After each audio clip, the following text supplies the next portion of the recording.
오늘 말씀에 챔버스 목사님은 이렇게 말하고 있습니다. 우리 영혼 안에 거울을 더럽히는 것들을 주의하십시오. 우리 영혼 안에 거울을 더럽히는 것들을 주의하십시오 라고 말합니다. 우리는 하나님의 성품을 받은 사람들입니다. 하나님의 형상을 따라 지음을 받은 특별한 존재들입니다. 그래서 우리는 하나님의 성품을 반사할 수 있는 거울을 우리 안에 갖고 있는 것이죠. 우리를 투영해서 하나님이 드러나시는 것입니다. 그런데 하나님이 드러나는 그 거울이 더럽혀질 수 있다는 것입니다. 그러면 하나님은 드러나지 않고 인간만 드러납니다. 선함은 하나님의 말씀과 하나님의 선하심이 드러나지 않고 인간의 추악함만이 드러나게 된다는 것입니다. 누구를 통해? 더럽혀진 나를 통해서. 여러분, 그러면 더럽혀진다는 것은 무엇이겠습니까? 하나님의 말씀이 아닌 다른 것을 내가 붙잡고 있다는 의미입니다. 하나님이 아닌 다른 것을 내가 바라보고 있습니다. 나는 하나님을 바라봐야 될 사람인데 하나님을 바라보지 않고 다른 무언가에 내 마음을 빼앗겼다는 의미입니다. 그로 인해 하나님과 친밀해야 할 관계가 소원해지고 틈이 생기고 점점 벌어져서 하나님과의 관계가 깨져버렸다는 것입니다. 다시 말하면 하나님과의 관계가 무언가로 인해 가로막혀진 것입니다. 그 이유가 무엇인가? 내가 하나님의 말씀이 아닌 다른 것을 더 중요시하기 때문입니다. 여러분, 제가 요즘에 시험이라는 얘기를 많이 합니다. 사람들이 시험에 듭니다. 왜일까요? 왜 사람들이 시험에 듭니까? 누가 그 사람에게 잘못해서? 뭔가 문제가 있어서? 아니요. 근본적인 원인은 그가 하나님을 바라보고 있지 않기 때문입니다. 하나님의 말씀을 신뢰하며 그것을 의지하지 않고 그것을 믿고 전능하신 하나님을 따라 순종하는 삶으로 나아가지 않기에 그의 마음과 그의 삶 가운데는 시험밖에는 나타날 것이 없는 것이죠. 여러분, 누군가 나를 공격하려고 하는데 그때 내가 그 공격하려는 것을 알고 방어를 하면 공격하는 게 쉽지 않죠. 아무리 약한 사람이라도. 근데 아무 생각이 없습니다. 근데 갑자기 공격하면 그걸 막을 수가 없죠. 마치 그런 것과 같습니다. 시험에 빠지는 이유는 내가 하나님을 바라보지 않고 말씀을 신뢰하지 않기 때문에 그로 인하여 아무런 무기력함 속에 빠져서 방어할 능력을 상실했기 때문에 그냥 넘어가는 겁니다.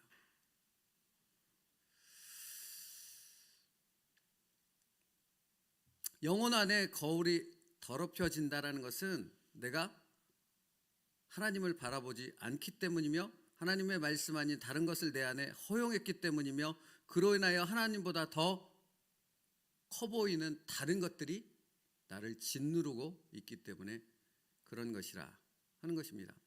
그래서 주님은 이렇게 말씀하지 않았습니까? 그러므로 내가 너희에게 이르노니 목숨을 위하여 무엇을 먹을까, 무엇을 마실까, 몸을 위하여 무엇을 입을까 염려하지 말라 했습니다. 왜요? 필요 없어서요? 먹고 입고 자는 거 필요 없습니까? 필요하지 않습니까? 근데 그것이 내 안에 가득 차면 누가 안 보이는 겁니까? 주님이 안 보이는 겁니다. 그러면 날마다 시험에 드는 것이지요. 하나님을 대신할 무언가가 내 안에 받아들여지면 그것이 내 마음을 점령하게 되고 삶에 강력한 영향력을 끼쳐 내 삶을 지배하기까지 하는 것입니다. 여러분, 시험에 든 사람들을 이렇게 가만히 보십시오. 어떤 얘기를 해도 안 듣습니다. 왜죠? 모든 것이 막혀서 그렇습니다. 그러나 하나님의 은혜 안에 있는 사람은 어떻습니까? 하나님의 말씀을 신뢰하는 사람은 어떻습니까? 모든 것을 포용하고 받아들이는 모습을 보이지 않습니까? 무엇을 붙잡고 무엇을 내 마음에서 내려놓아야 할지를 우리는 분별해야 합니다. 그렇지 않으면 내 안에 하나님의 말씀을 없고 인간의 생각만 가득하게 되어집니다. 그러면 나타나는 현상이 뭔지 아십니까? 나도 영적으로 침체될 뿐만 아니라 내 안에서 내 거울을 통해서 하나님이 반사돼야 되는데 그렇지 못하니까 나를 만나는 모든 사람들에게 시험거리가 되고 문제가 되는 그런 사람밖에는 될 수 없습니다. 말씀 준비하는데 이전에 한 15년, 20년 가까이 친하게 지냈던 신학교 동기가 생각이 났습니다. 저랑 나이 차이가 1살 나는 친구였는데 공부도 잘하고 사역도 굉장히 잘했습니다. 근데 이 친구가 무언가를 허용하기 시작했어요. 강도사까지 저랑 같이 똑같이 갔거든요. 근데 아직까지도 목사가 안 됐습니다. 아직까지 결혼을 안 했습니다. 그의 어머니가 개척교회 목사이세요. 아주 신실하게 사역을 감당하시는데 여러분 개척교회는 어렵잖아요. 그러니까 물질에 대한 어려움이 늘 있었습니다. 그래서 거기에 대한 고민이 늘 있어서 저랑 그런 얘기를 되게 많이 했거든요. 근데 믿음으로 잘 이겨나가다가 이게 어느 순간 마음을 점령하기 시작하니까 그 다음부터는 이걸 헤어나오지 못하더라고요. 근데 문제는 뭐냐면 그 물질에 대한 것에 이렇게 잡히기 시작하니까 다른 것도 다 문제가 되는 거예요. 결혼하는 것도 문제가 되는 거예요. 여러분 결혼은 돈이 있어야 하는 것입니까? 사랑만 있으면 하는 것입니까? 너무 철학적인 질문인가요? 아니 여러분 사랑하고 하나님이 짝지어진 사람이라면 믿음 안에서 하면 하나님께서 무언가를 베풀어 주시잖아요. 근데 이 친구는 늘 그게 걸리는 거예요. 그 돈이. 그러니까 결혼도 안 되고 사역도 안 되고 모든 게 다 막혀버리는 거예요. 그러니까 사실은 막혔다라는 표현이 이 친구의 표현은 막혔다라고 얘기하는데 스스로 다 막는 거죠. 이렇게 자기의 마음이 그걸 허용하지 못하니까 하나님을 신뢰하지 못하고 자기에게 인도하시는 하나님의 예비하심을 바라보지 못하고 믿지 못하니까 모든 것이 다 걸림돌이 되고 모든 것이 다 시험거리가 되고 모든 것이 다 불만거리가 되어졌습니다. 그러니 저랑 같이 시작했는데 여전히 목사도 안 됐고 결혼도 못했고 연락까지도 지금은 잘 안 되는 상황이 됐어요. 좀 뭘 말씀드리고 싶은 것입니까? 무언가를 허용하고 그 허용한 것이 하나님이 있어야 될 그 자리에 그것이 자리 잡기 시작하면 이것은 시험거리가 되고 내 영혼의 거울은 더럽혀져서 하나님을 투영하지 못하는, 하나님을 드러내지 못하는 삶으로 자기도 망치게 되어지고 자기 주변에 있는 사람들에게도 악영향을 끼치게 되는 그런 모습밖에는 되지 못한다라는 것입니다. 그래서 우리 영혼 안의 거울을 더럽히는 것을 주의하라고 챔버스 목사님은 말하고 있는 것입니다. 여러분 보십시오. 그렇게 되어지면 세상의 잣대를 갖고 오잖아요. 그래서 자기 자신도 정죄하게 되고 다른 사람을 비판하고 다른 사람을 정죄하는 것만이 그 사람의 삶에서 나타나는 모습이 되어지지 않습니까? 여러분 그래서 챔버스 목사님이 이렇게 우리에게 충고합니다. 당신의 삶과 내 삶에서 가장 귀한 진리는 우리 삶이 언제나 하나님을 향해 계속 집중해야 한다는 것입니다. 그러니까 이걸 놓치면 안 됩니다. 여러분 우리의 시선은 어디를 향해 있어야 됩니까? 하나님께 향해 있어야 됩니다. 이게 흐트러지는 것을 허용하기 시작하면 다른 것까지도 다 흐트러지는 거예요. 영적인 모든 삶이 무너져 버린다고요. 여러분 늘 얘기하지만 다윗이 밧세바를 범하고 우리아를 죽이는 사건은 어디서부터 시작됐습니까? 다윗이 한가로이 왕궁을 거느리는 일부터 시작이 됐다고요. 아주 조그만 것에서부터. 그래서 이런 예화를 들지 않습니까? 큰 거목, 몇백 년을 살았던 거목도 조그만 벌레 하나가 들어가서 먹기 시작하면 그 벌레가 그 충이 들기 시작하면 그 거목도 여지없이 쓰러져 버릴 수밖에 없다라는 것입니다.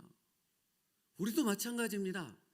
우리 영혼의 거울이 조금씩 더러워지기 시작하면 그 거울이 하나님을 반사하지 못하고 지극히 인간적인 악함만을 드러내는 그런 것밖에는 될 수 없게 되어져 버린다라는 것입니다. 그러므로 깨어 있어야 할 줄 믿습니다. 분별해야 할 줄 믿습니다. 내 시선이 정말로 하나님께 향해 있는지, 내 중심이 하나님께 고정되어 있어서 그 말씀을 신뢰하기 때문에 다른 것들이 다 제거될 수 있는 그 신실한 삶이 내게 있는지를 늘 점검할 수 있는 우리들 될 수 있기를 바랍니다. 그래서 챔버스 목사님 이렇게 충고해요. 당신과 내 삶의 가장 귀한 진리는 우리의 삶이 언제나 하나님을 향해 계속 집중해야 한다는 것입니다. 이것 한 가지만 남겨두고 나머지는 모두 다 흘려보내야 합니다. 그러니까 여러분 하나님께 집중해 있으면 다른 사람이 시비를 걸고 시험거리가 다가오고 문제가 다가오고 어려운 일이 닥쳐도 그게 흘려보내지지 않습니까? 그것에 집중하지 않고 하나님께 집중함을 통해 하나님께서 역사하시는 것을 바라보는 그 은혜 가운데 이것이 내 삶 가운데 기쁨이 되어지는, 간증이 되어지는데, 내가 하나님께 집중하지 않고 어떤 문제, 어떤 다른 것, 시험거리에 집중하기 시작하면 이것 하나가 점점 더 또 다른 큰 것들로 계속 커져가는 것을 경험하게 되어지지 않습니까? 바로 그것이 우리의 영혼의 거울이 더럽혀졌다는 증거라고요. 다른 것으로 인해 마음이 분산되고 급해질 때 하나님을 향한 우리의 집중이 흐려지기 때문입니다. 우리는 언제나 영적인 관계가 계속해서 이어질 수 있도록 노력해야 합니다. 거기에만 초점을 맞춰야 합니다. 그러니까 여러분, 시험거리가 찾아와도 그것을 바라보지 말고 무엇에 집중하는 거예요? 하나님께. 그죠? 이게 중요하다고요. 여러분에게 문제가 다가와도 그것에 집착하지 않고 하나님께만 집중하면 이 문제가 하나님이 해결되어지는 기적으로 바뀌게 되는 것 아닙니까? 여러분, 그래서 챔버스 목사님이 이 부분을 분명히 말해요. 내 영혼의 거울이 더럽혀져 자신도 영적 침체에 빠질 뿐 아니라 다른 사람에게까지 영향을 준다라는 사실을 기억하라고 말합니다. 그러니까 여러분, 이게 참 중요한 부분입니다. 가정 안에서 내가 하나님 앞에 올바로 서 있지 못하면 이 악한 영향력이 다른 가족들에게 영향을 줍니까, 안 줍니까? 교회 공동체 안에서 내가 하나님 앞에 바로 서지 못하면 그 영향력이 계속해서, 그러니까 시험에 들면 또 다른 사람이 시험에 들고, 어떤 다툼이 나면 또 다른 사람까지 연결되고, 이런 일들이 계속되는 것 아닙니까? 그러니까 여기서 핵심은 무엇입니까? 내가 내 영혼의 거울을 하나님 앞에 집중함으로 하나님을 투영하는 그런 정결한 거울로 만드는 것에 집중해야 한다는 것입니다. 그래서 이런 말도 쓰셨더라고요. 다른 모든 것들은 오고 가도록 두고 사람들의 비판과 수군거림도 내버려 두십시오. 나하고 상관 없습니다. 나하고 상관이 있는 것은 무엇입니까? 하나님입니다. 내게 말씀하시는 하나님의 음성입니다. 나의 삶을 인도하시는 성령님의 터치입니다. 거기에만 집중할 수 있는 우리들 될 수 있기를 축복합니다. 다른 것은 하나님이 하십니다.